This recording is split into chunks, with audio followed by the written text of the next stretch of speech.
Hello, I'm Kråkan, also known as Corvus Cornix, and welcome to Class Movie Rambles, where I talk about old movies that I found in my class about waning. This week's movie is Star Wars, Episode 4, A New Hope, and it's about 2 hours and 4 minutes long. And it starts with the classic intro crawling, explaining the text explaining about what's happened, and then cutting to a smaller ship being chased by a larger ship called a Star Destroyer. And on board this ship is a princess that is supposed to deliver battle plans to the rebels. So she puts these battle plans into a droid, and soon after the ship gets boarded by another evil character called Darth Vader. And R2-D2, the small little droid, goes with another human-like droid in gold to a planet of Tatooine via escape pod. And while they're on this planet, they get captured by Jawas, which are these native kind of hooded small creatures. And they could basically get sold for scrap to a moisture-evaporated farm where we meet the main character of Luke Skywalker.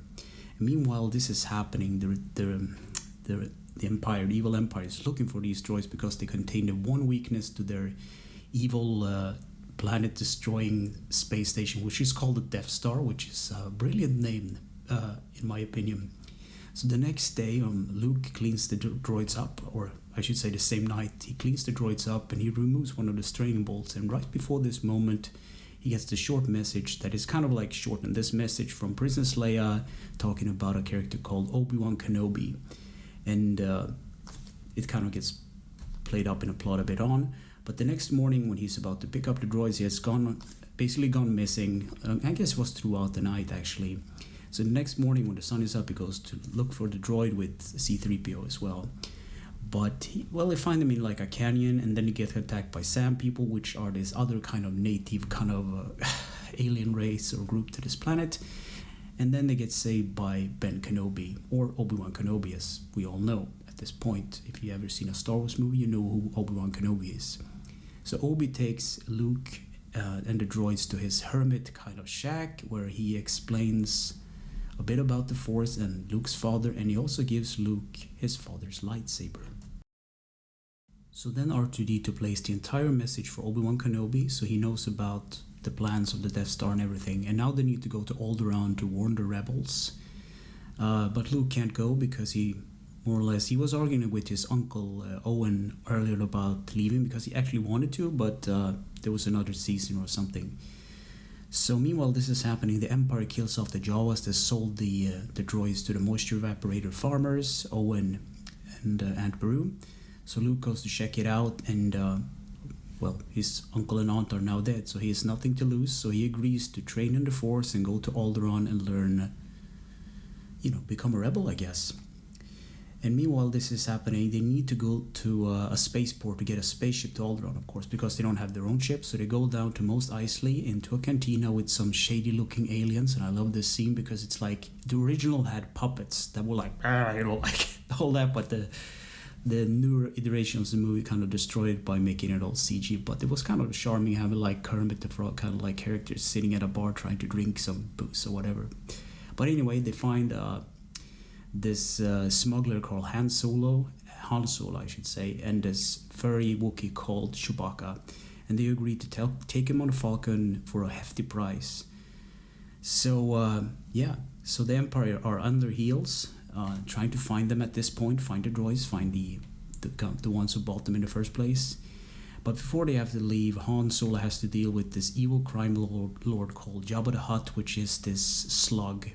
And that's the funny thing what they did with the special edition and onward. He replaced the main actor, who was actually played by a human, into the slug. So there's this scene where Harrison Ford, Han Solo walks around Jabba, and George Lucas said, wouldn't it be funny if he just steps on his tail arrogantly? And there's this funny thing where the CG Harrison Ford walks behind Jabba the Hutt and steps on his tail. But anyway, Jabba the Hutt agrees with the thing, and they go into the Falcon, the spaceship, and they fly away and barely manage to escape the Empire. So meanwhile this is happening, the planet of Alderaan gets destroyed because they need to test the Death Star at something, I guess, and Ben Kenobi or Obi-Wan Kenobi feels that someone has destroyed the planet, because it's the thing with the Force, it's all sentient, it goes through everything, every living being and whatnot, so he feels like everything dying and kind of crazy. So what happens is that the main hero party, they follow a TIE fighter, which is like an alien, not alien, but an Empire like fighter yet. That's the best explanation I could give. So they follow it and they get dragged into this Death Star via tractor beam. They can't escape. So they go on board and they manage to knock out some stormtroopers and take their armor to pass as stormtroopers. Meanwhile, this is happening. Obi-Wan Kenobi tries to shut off the detractor beam, and the other goes to look for Princess Leia because, of course, she is captured on the space station. So Leia gets saved from a prison cell, and they wind up in a garbage chute, like a garbage press. They manage to escape that, but now the Empires are on their heels. Meanwhile, this is happening. Obi-Wan Kenobi managed to deactivate the detractor beam, so now they can escape, and the guys run for the ship. But, of course, as always, there's always something bad happening, so Obi-Wan Kenobi is forced to fight his former apprentices, Darth Vader, and Luke watches Vader killing off Obi-Wan Kenobi, which was deliberate. Obi-Wan kind of lifted his lightsaber and, was struck. It was all meant to be.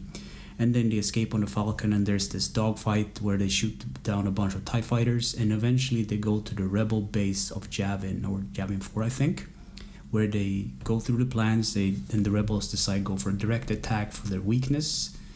And that's what they do. They have bombers and X-Wings and whatever they're called. I think they're called Y-Wings. And they go in there, and there's a lot of deaths before something actually happens. And then Darth Vader and himself and his pilot goes down to take the rebels out one by one, because there's like this trench that they're driving in, and they're supposed to fire like some torpedoes into like a small little port, like a ventilation port or something, for it to explode, because it leads into the core. So they have to go through this little canyon kind of shaft thingy. But Han Solo managed to show up because, of course, and he shoots the pilots, the evil pilots, and Darth Vader gets flung into space, and Luke managed to blow the torpedoes into the air vent thingy, and it explodes. And then everybody's happy about it, and there's this reward ceremony at the end of the movie where they get thanked and get medals and everything. And that's pretty much the end of A New Hope. So what do I think about Star Wars movie A New Hope, Episode 4? It's one of those movies that I watched a lot, and I was actually kind of scared to talk about, because when I started doing the Closet Movie Rambles, I didn't want to do any Star Wars at all, at least not the main movies, because everybody has an opinion on the internet, and if you say something bad about a movie, you're pretty much branded. But as a Star Wars fan, I think I can talk about it now, because I'm a little bit older and I kind of, I don't really care. So the first Star Wars movie, Episode 4, A New Hope, is basically explaining the plot, and it was out in the cinema in like 77, I believe. So I've seen this movie a lot. I wasn't born in 77, but I've seen it a lot. So it's one of those vehicle movies. Like, it's like pizza. It's like pizza is a vehicle for cheese. It delivers the necessary things to the table, so to speak.